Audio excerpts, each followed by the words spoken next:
नमस्कार दोस्तों, मैं शैलेश स्वागत करता हूं आपका आपके अपने YouTube चैनल परीक्षा रेस पर। दोस्तों, यूपी टेट प्रीवियस ईयर प्रश्नों के सीरीज में आज हम लेकर आए हैं दिसंबर 2016 में हुए यूपी टेट के सीडीपी के 30 महत्वपूर्ण प्रश्नों को। दोस्तों, 2016 में यूपी टेट 2 बार हुआ था। एक बार हुआ था फरवरी में और एक बार हुआ था दिसंबर में। तो फरवरी वाला हम लोगों ने कर लिया है। आज हम लोग करेंगे दिसंबर में आए हुए 30 महत्वपूर्ण प्रश्नों को। तो आइए शुरू करते हैं। आज का पहला प्रश्न,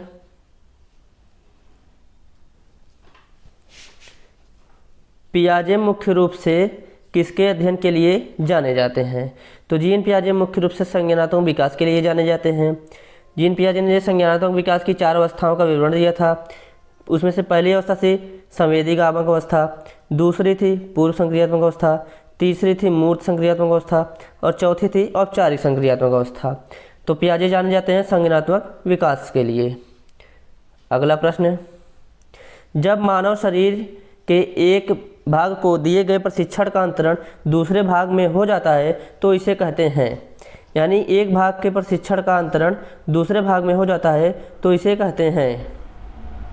जैसे मान लीजिए ये कोई बालक है, ठीक, तो ये एक हाथ से लिखना जानता है। अगर ये दूसरे हाथ से भी लिखना जान जाए, दूसरे हाथ से भी ये प्रैक्टिस कर ले और लिखना समझ जाए, तो एक हाथ में लिखना जानता था, दूसरे हाथ से भी लिखना जान गया है, तो इसे कहते हैं द्विपार्श्विक अंतरण। एक भाग से सीखे हुए प्रशिक्षण का दूसरे भाग में अंतरण ही द्विपार्श्विक अंतरण कहलाता है।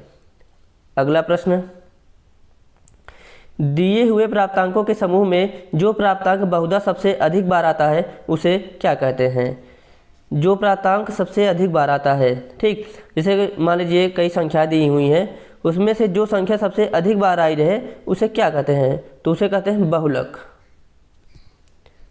अगला प्रश्न,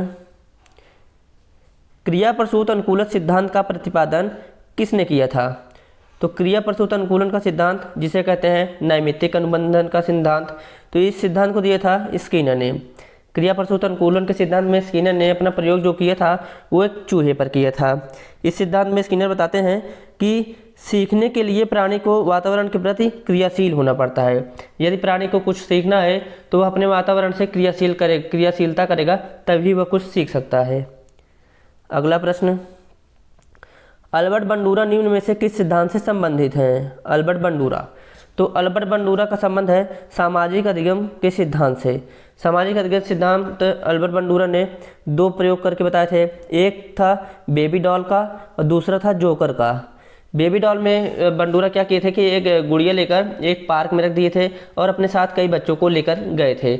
उसमें से जो लोग आते उस गुड़िया को देखते भला बुरा कहते थे और चले जाते थे। ऐसे ऐसे करके कई लोग आए, गुड़िया को भला बुरा कहे और चले गए। फिर आते हैं बंडूरा अपने बच्चों को लेकर, बच्चे भी ये देखते हैं और बच्चे भी जाते हैं, गुड़िया को भला बुरा कहते हैं और फिर चले जाते हैं। तो बंडूरा इससे सिद्ध करते हैं कि बच्चे जो समाज में देखते हैं वही सीखते हैं। तो इस सिद्धांत को जब चुनौती दी गई कि वो गुड़िया तो निर्जीव थी, उसने कोई प्रतिक्रिया ही नहीं दी, तो बंडूरा ने अपना दूसरा प्रयोग किया जोकर पर। उन्होंने पार्क में एक जोकर बिठा दिया, तो लोग आते थे, जोकर से हाथ मिलाते थे और आगे चले जाते थे। बच्चों ने भी वही देखा और गए, बच्चे भी जोकर से हाथ मिलाए और आगे चले गए। तो इस सिद्धांत को सिद्ध किया, सामाजिक अधिगम के सिद्धांत को, अल्बर्ट बंडूरा ने। अगला प्रश्न, मानसिक आयु का प्रत्यय दिया था। मानसिक आयु का प्रत्यय दिया था बीने एवं साइमन ने। अगला प्रश्न, निम्नलिखित में से कौन सा सीखने का नियम नहीं है? दोस्तों, सीखने के 3 प्रमुख नियम बताए थे थॉर्नडाइक ने। पहला था तत्परता का नियम, दूसरा था प्रभाव का नियम और तीसरा था अभ्यास का नियम। तत्परता का नियम, अभ्यास का नियम और प्रभाव का नियम। इसमें तनाव का नियम नहीं था। अगला प्रश्न, सीखने से संबंध प्रतिक्रिया सिद्धांत पावलोव ने अपना प्रयोग किस पर किया था?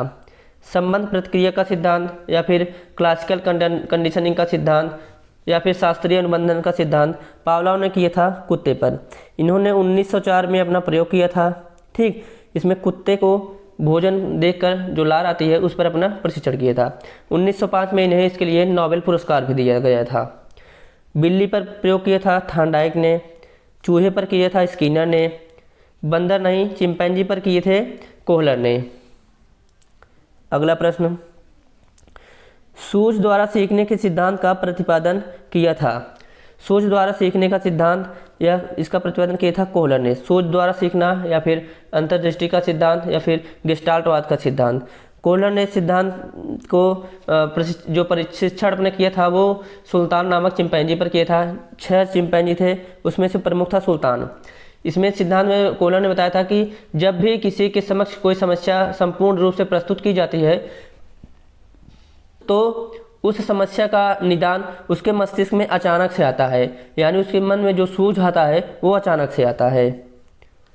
अगला प्रश्न, कार्य को प्रारंभ करने, जारी रखने, नियमित करने की प्रक्रिया है। जब व्यक्ति अंदर अपने आंतरिक रूप से प्रेरित होता है, यदि उसके अंदर जब प्रेरणा रहती है, वह किसी कार्य को प्रारंभ करता है, उसी प्रेरणा से वो उस कार्य को जारी रखता है और नियमित करता रहता है। तो यह तभी कर पाता है जब उसके अंदर आंतरिक रूप से प्रेरणा रहती है।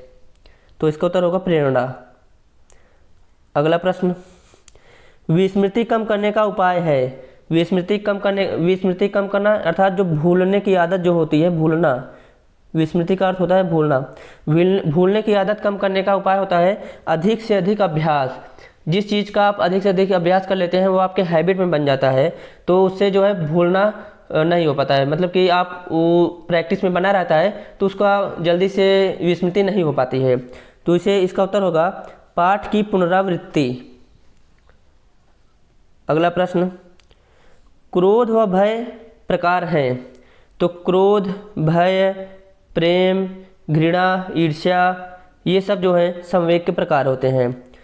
मूल प्रवृत्ति जो होती है, मूल प्रवृत्ति का सिद्धांत दिया था मैकडूगल ने। ठीक, इन्होंने 14 प्रकार की कुल मूल प्रवृत्तियाँ बताई थी और प्रत्येक मूल प्रवृत्ति से जुड़ा होता है एक संवेग।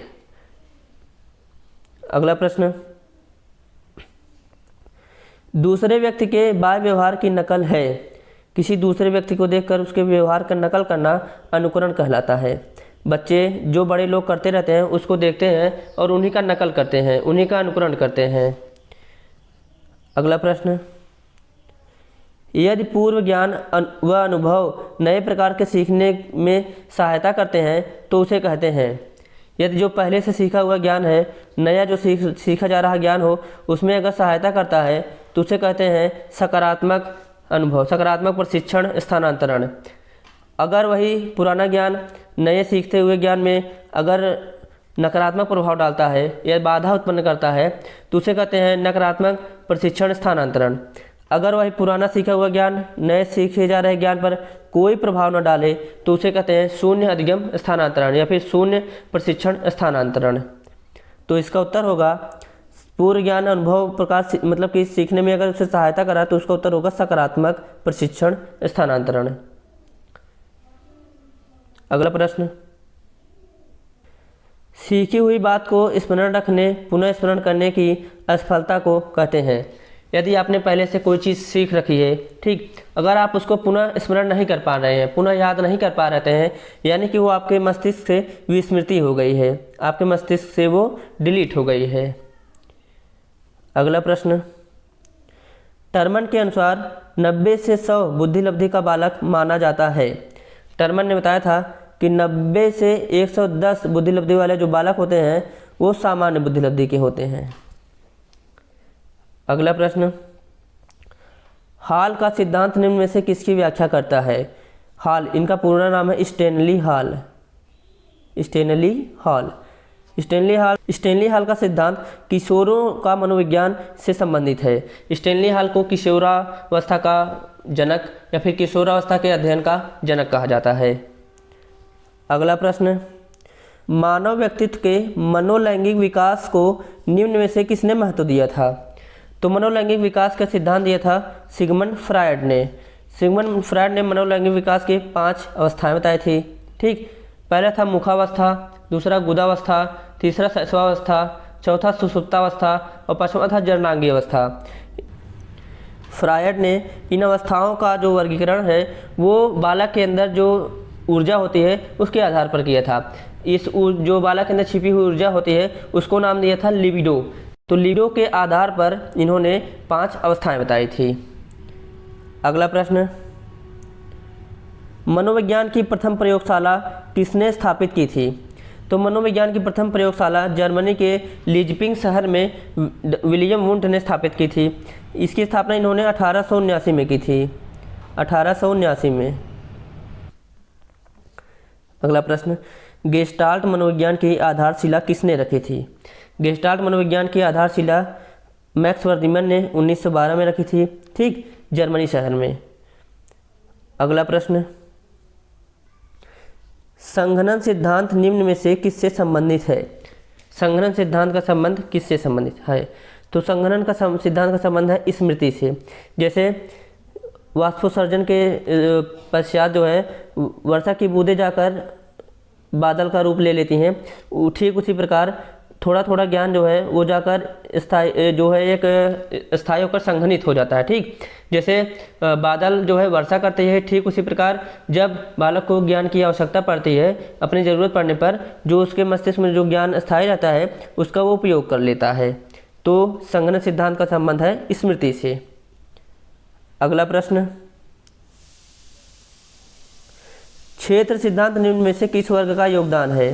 क्षेत्र सिद्धांत निम्न में से किस वर्ग का योगदान है?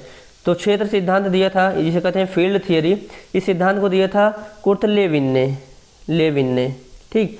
तो कुर्ट लेविन जो है इनका संबंध था गेस्टाल्टवाद से, तो इसका उत्तर होगा गेस्टाल्टवादियों ने। क्षेत्र सिद्धांत में क्या था कि कुर्ट लेविन ने बताया था कि अगर बालक किसी भी चीज़ को सीखते हुए जिस चीज़ में वह त्रुटि कर रहा है केवल उसी में उसका सुधार करना चाहिए, ना कि संपूर्ण चीज़ का। जैसे उन्होंने कहा अगर बालक ABCD सीख रहा है, ठीक, अगर वह EFG इन 3 अक्षरों में अगर वह त्रुटि कर रहा है तो केवल इन्हीं तीनों अक्षरों का सुधार किया जाना चाहिए, न कि संपूर्ण ABCD का। अगला प्रश्न, भाटिया बैटरी का प्रयोग निम्न में से किसके मापन हेतु किया जाता है? तो भाटिया बैटरी का संबंध है बुद्धि परीक्षण से। अगला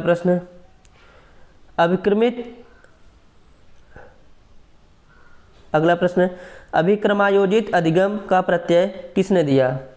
अभिक्रमायोजित अधिगम का प्रत्यय दिया था स्किनर ने।